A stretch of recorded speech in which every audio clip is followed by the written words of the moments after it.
30 ದಿನ. ಇವತ್ತಿಗೆ 30 ದಿನ ಆಯಿತು ನಾನು ಟ್ರಾನ್ಸ್ಫಾರ್ಮೇಷನ್ನ ಶುರು ಮಾಡಿ.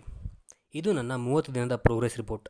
ಮುಂಚೆ ತಣ್ಣೀರಲ್ಲಿ ಮುಖಾನೂ ತೊಳಿತಿರಲಿಲ್ಲ, ಆದರೆ ಈಗ ಡೈಲಿ ತಣ್ಣೀರಲ್ಲಿ ಸ್ನಾನ ಮಾಡ್ತಿದ್ದೀನಿ.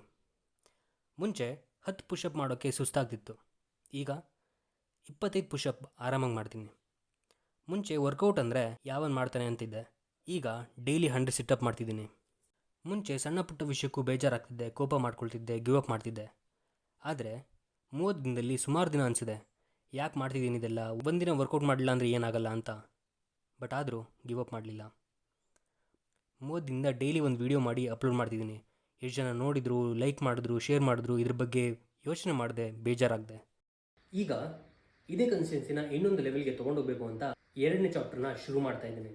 ಇವತ್ತಿಂದ ಮುಂದಿನ 45 ದಿನದಲ್ಲಿ 90 ಸ್ಕಿಲ್ಸ್ನ ಕಲಿಬೇಕು ಅಂತ ಡಿಸೈಡ್ ಮಾಡಿದ್ದೀನಿ.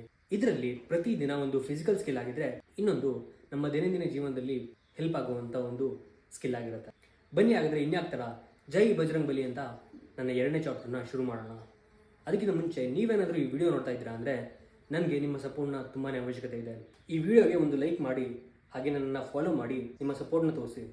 ನಾಳೆ ನನ್ನ 2 ಸ್ಕಿಲ್ಸ್ ಜೊತೆ ನಿಮ್ಮ ಎದುರುಗಡೆ ಬರ್ತೀನಿ. ಧನ್ಯವಾದಗಳು.